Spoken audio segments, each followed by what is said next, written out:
ਵਾਲੇਕੁਮ guys, ਕੈਸੇ ਹੋ ਤੁਸੀਂ? ਸਭ ਠੀਕ ਹੋ? ਅੱਜ ਆਪਾਂ ਬਣਾਉਣ ਲੱਗੇ ਆ ਕਰੀਮ ਦੇ ਨਾਲ ਨਾ ਮੱਖਣ ਕੱਢਾਂਗੇ। ਤੁਹਾਨੂੰ ਦੱਸਾਂਗੇ ਮੱਖਣ ਕਿਵੇਂ ਨਿਕਲਦਾ।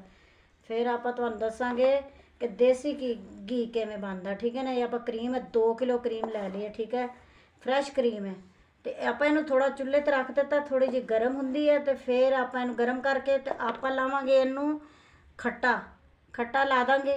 ਇਹ ਰਾਤ ਭਰ ਖੱਟਾ ਲੱਗਿਆ ਰਹੇਗਾ। ਯਾਨੀ ਮੈਂ ਇਸ ਟਾਈਮ ਹੈ 10-12 का टाइम है।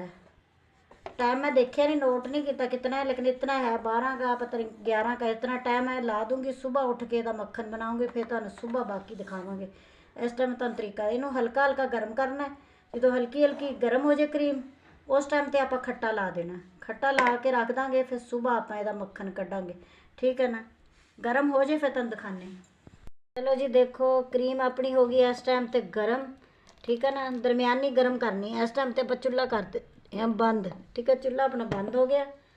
तो थोड़ा जिहा आप हिलाने। तो ये जी अपनी दही है ना बची हुई, इस टाइम तो आप सारी ये पा देनी, सिट सटा देनी। ठीक है, सिट के आप इनू हिला देंगे। तो फिर आप इनू पूरी रात वास्ते देंगे रख।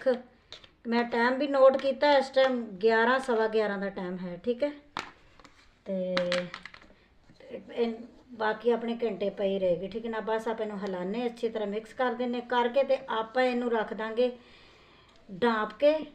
सर्दी है तो कंबल च छोटे च इनू लपेट के तो रख देंगे। इनू सजा के दुल्हन बना के सवेरे आप इनू चक्कांगे, फिर इहदे कढ़ांगे मक्खन। चलो जी, आप हुण ढाँप दिए। चलो जी, देखो आप खट्टा लाता सी पूरी रात वास्ते। तो ये फिर आप रख दिता सी। ये अपना हुण इस तरह जम गया है। ये देखो कितना अच्छा जम गया। ये देखो आप हुण थोड़ा जिहा हिलाने, हिला के फिर आप इनू मिक्स करके, ये अपनी दही बनी हुई है। देखो तो आप जग च पावांगे, आप इनू करांगे ग्रैंड। आप तुहानू मक्खन कढ़ के दिखाना बेहतरीन है। अपनी क्रीम फ्रैश सी। ठीक है ना। रात भर अपनी पई रही।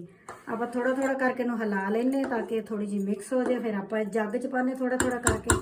ये आप हम जग च पा लेने। ठीक है। बिस्मिल्लाहिर्रहमानिर्रहीम। तुहानू मक्खन कढ़ के दिखाने। अगर ठंडे ना निकल आए ठीक है, नहीं तो आप फिर थोड़ा जिहा पावांगे गर्म पानी। थोड़ा थोड़ा करके पाने ताकि ना अपना जग खराब ना होवे। ते आप इनू अच्छे तरीके नाल कढ़ लईए मक्खन। ठीक है। ये आप पा लईए तो फिर आप तुहानू जग ला के दिखाने आ विच। फिर आप तुहानू मक्खन कढ़ के दिखाने। ठीक है जी। देखो आप जग च डालता, जग ऊपर लगा लिया मशीन से। आप हम करते आप थोड़ा थोड़ा करते करते ग्रैंड। ठीक है।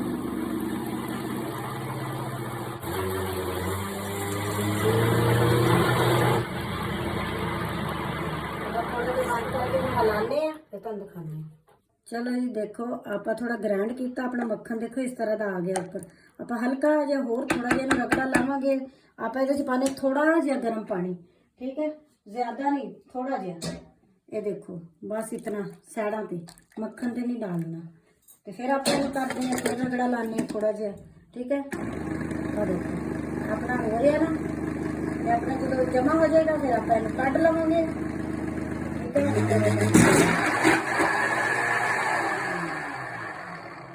चलो जी, देखो मक्खन आप लिया इन्ना कढ़।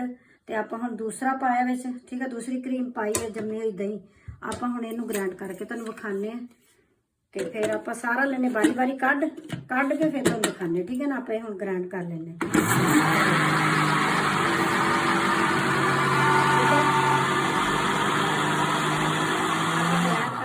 दिखाने। ठीक है, इनू कढ़ लईए फिर तुहानू दिखाने। चलो जी, देखो अपना मक्खन आ गया। देखो ऊपर आप हुण इनू लेने कढ़। ये देखो कितना सोहना आ गया। ठीक है। आप हुण दूसरा भी बना के तुहानू दिखाने हैं। ठीक है। तो आप कढ़ लेने जी। देखो मक्खन अपना हो गया तैयार। आप लिया कढ़। ये अपना है, आप इस गर्म पानी नहीं पाया। इस वास्ते तुहानू 2 तरह का दिखा रही है कि गर्म पानी सर्दियों भी मैं नहीं पाया। ये मैं दही जमा के जम गई सी, फ्रिज रख दी सी। फिर उस तो बाद ठंडा मैं ठीक है ग्रैंड किया जूसर च पा के। तो ये निकलिया अपना ठंडे पानी वाला। तो आ अपना निकलिया गर्म पानी वाला। ठीक है, तुहानू 2 तरह का मैं बना के दिखाया ताकि तुहानू पता चले कि गर्म पानी नाल किस तरह का। ये देखो इस तरह निकलेगा। है भी ठीक गर्म पानी वाला, लेकिन तुसी ठंडा ही रगड़ना। ठंडा पानी पा के रगड़ना तो जल्दी मक्खन आ जाएगा। ठीक है ना। ये अपना वो है। तो ये अपना है गर्म पानी वाला। ठीक है। ਹੈ ਤੇ ਇਹ ਵੀ ਮੱਖਣ ਹੀ, ਲੇਕਿਨ ਇਹ ਵੀ ਥੋੜੀ ਦੇਰ ਆਪਾਂ ਰੱਖਾਂਗੇ, ਸਰਦੀ ਹੈ ਤੇ ਇਹ ਵੀ ਜੰਮ ਜਾਏਗਾ ਆਪਣਾ। ਠੀਕ ਹੈ, ਚਲੋ ਜੀ ਆਉਣ ਵਾਲੀ ਵੀਡੀਓ 'ਚ ਤੁਹਾਨੂੰ ਫਿਰ ਇਹਦਾ ਦੇਸੀ ਘੀ ਬਣਾ ਕੇ ਦਿਖਾਵਾਂਗੇ। ਠੀਕ ਹੈ, ਮੇਰੇ ਚੈਨਲ ਨੂੰ ਲਾਈਕ ਕਰਨਾ, ਸਬਸਕ੍ਰਾइब करना और शेयर करना। अल्लाह हाफिज़।